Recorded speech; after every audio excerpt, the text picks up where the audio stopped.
It is so difficult to be a happy warrior when you know that so many millions of American people are suffering, being made to suffer unnecessarily because of the Democrats' political games. If you're keeping count at home, we're on day 17 of the shutdown. The Democrats have now voted for the 11th time to keep the government closed. 11 times now. They've refused to just do their basic job, get the government going again, making sure that federal employees are paid, that our troops are paid, Border Patrol agents, TSA agents, air traffic controllers, and everyone else who relies upon the vital services of our federal government. They're being denied that because Democrats in Congress are playing games. And right now, to add insult to injury, if you're paying attention at home, you also need to make note of this. Yesterday, the Senate Democrats took it a step further. They rejected a standalone bill to fund our nation's defense and pay our troops. They voted it down. Now, why is that so noteworthy?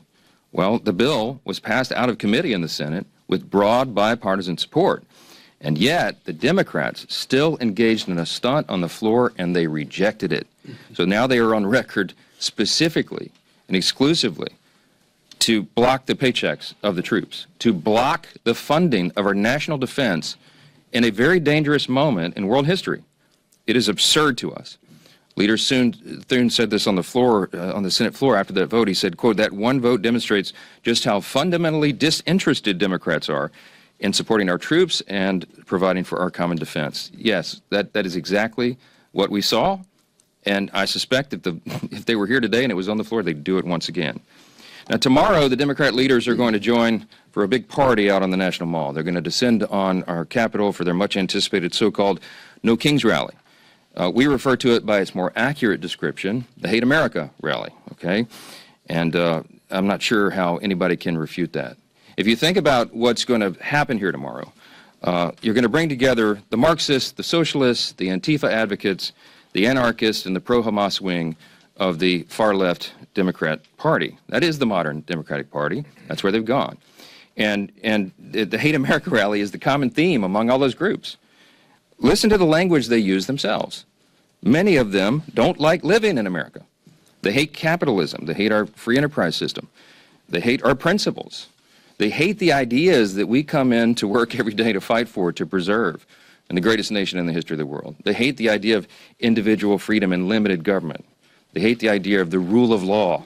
They fight against it all the time. They hate the idea of peace through strength.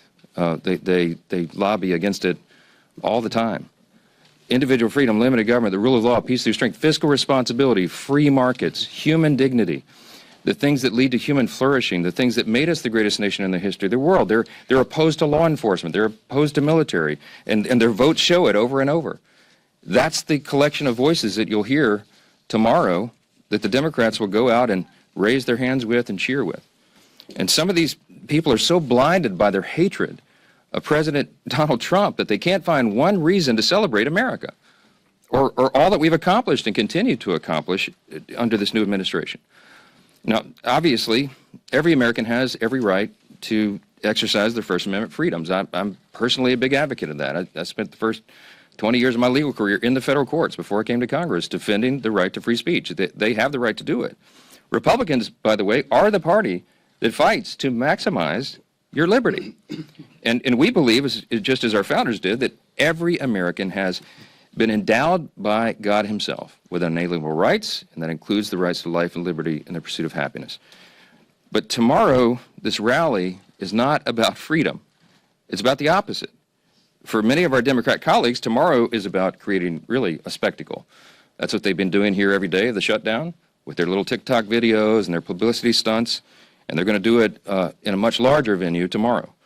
And as the shutdown drags on, it's becoming increasingly clear that this spectacle is the reason the Democrats have refused to reopen the government.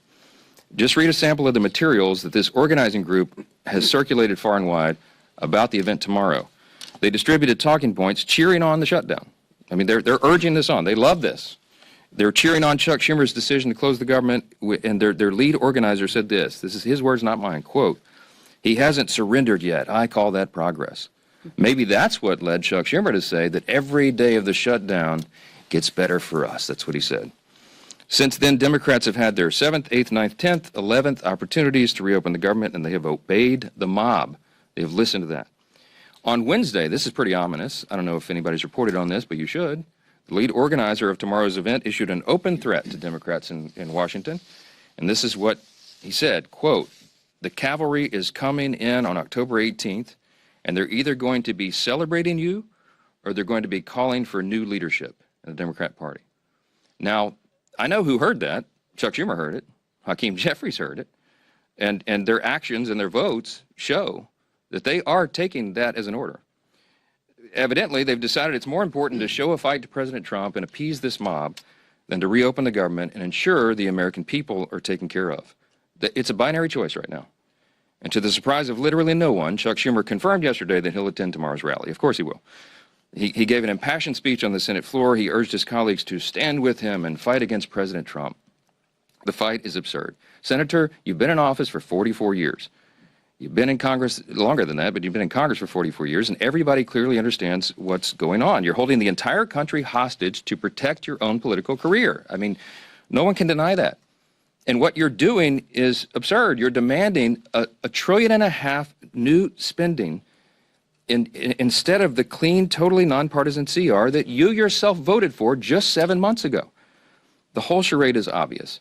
And I also want to point out the irony that is equally clear, okay? As much as we disagree with Schumer and the Senate Democrats and all that's going to happen tomorrow, no one, not a single person is going to be standing in their way of their right to exercise, assemble, and protest peacefully. That alone is a profound testament to the strength of our republic, to the beauty of America. They are decrying the country that allows them to engage in this activity. And the last time I checked, Americans have more freedom right now to express themselves and speak their minds after Republicans took over and ended the years of having millions of Americans' voices systematically silenced during the COVID pandemic years and the left's cancel culture. It is the Republicans that restored your right to share and speak your mind. And that's the first and most obvious irony of the Hate America rally. The second and even more absurd fact is that all the Democrats who are so angry that they don't control the government are the same people who have decided to shut it down and hand the keys to President Trump. That's the great irony. Chuck Schumer said it himself. I brought March 18th of this year. And he pointed out there, in a shutdown, this is his words, the Trump administration would have wide-ranging authority. He said there's no check on their determinations on what is essential and what is not. Chuck Schumer put it in writing and published it. He knew this scenario, and he is the one that has decided to hand the keys to the kingdom to President Trump. When he shut down the legislative branch, the chief executive has the authority to make the decisions in the executive branch. He has no choice. They have turned off the funding streams, and they have to triage the situation with federal spending. Everybody on the mall this weekend should recognize and remember who's responsible for taking the reins of Congress and handing them to President Trump. It's Chuck Schumer. He's the one that's done it, and he can make it stop tomorrow if he had the courage to tell you the truth. But he's incapable of telling the truth right now, and he's doing something that's unprecedented. Never in the history of Congress has a party shut down the government over a clean CR. This is an unprecedented event, and it's inexcusable. And it's Chuck Schumer who's making the decision to keep the government closed. And until the mob and Bernie and AOC and the rest of the socialists give him permission to reopen the government, we're afraid that Americans are going to continue to suffer at the hands of Democrats' political games. I doubt Americans will hear that on the protest stage tomorrow, but that is the truth. And it's why Republicans are here and will continue to be here every single day, sharing the facts with the American people for as long as it takes. In just a moment, you're going to get to hear from our dear friend and colleague, the chairman of our Armed Services Committee, Chairman Mike Rogers of Alabama. As I mentioned at the top of the remarks, Democrats have voted 11 times now to block the paychecks for our troops. And we have a duty to support those men and women who defend our country and all the rest of us. And the Democrats are failing our brave heroes. Chairman Rogers is here to tell you more about that and the other grave implications for our national defense and our military readiness. I'm happy to introduce him to you right now. Chairman Rogers. At today's House Republican leadership press briefing, Mike Johnson opened his remarks with visible frustration, calling the ongoing crisis Day 17 of the Democrat shutdown. He said it was disheartening to keep addressing the issue, describing it as political games that have forced millions of Americans to suffer unnecessarily. He pointed out that Democrats have now voted 11 times to keep the government closed, leaving federal employees, including troops, Border Patrol agents, TSA officers, and air traffic controllers, without pay. Johnson specifically criticized Senate Democrats for rejecting a standalone defense funding bill that had broad bipartisan support in committee. He called the move an intentional decision to block troop pay and weaken national defense at a dangerous time in global affairs. He quoted John Thune's comments on the Senate floor, claiming the vote exposed Democrats' lack of interest in supporting the military. He also targeted Democrats for their planned participation in the upcoming No Kings rally on the National Mall, which he labeled the Hate America rally. He described the event as a gathering of far-left groups, including socialists, anarchists, Antifa advocates, and pro-Hamas elements, accusing them of opposing the principles that make the United States strong, such as free enterprise, limited government, the rule of law, and peace through strength. Johnson acknowledged Americans' constitutional right to protest, but argued that Democrats are using it to create a spectacle rather than work toward reopening the government. He cited statements from rally organizers, cheering on the shutdown and threatening Democratic leadership if they fail to align with their agenda. The speaker placed direct blame on Chuck Schumer, accusing him of holding the country hostage to protect his own political career. Johnson argued that Schumer's actions effectively handed more authority to Donald Trump by shutting down the legislative branch and increasing the executive branch's decision-making power. He pointed out the irony of Democrats protesting a country that protects their right to speak and assemble freely. He also claimed Republicans were the ones who restored free speech after the cancel culture and restrictions of the pandemic years. Johnson further criticized Schumer for demanding massive new spending instead of passing a clean, nonpartisan continuing resolution that he himself supported months ago. He called the standoff unprecedented, noting that no party had ever before shut down the government over such legislation.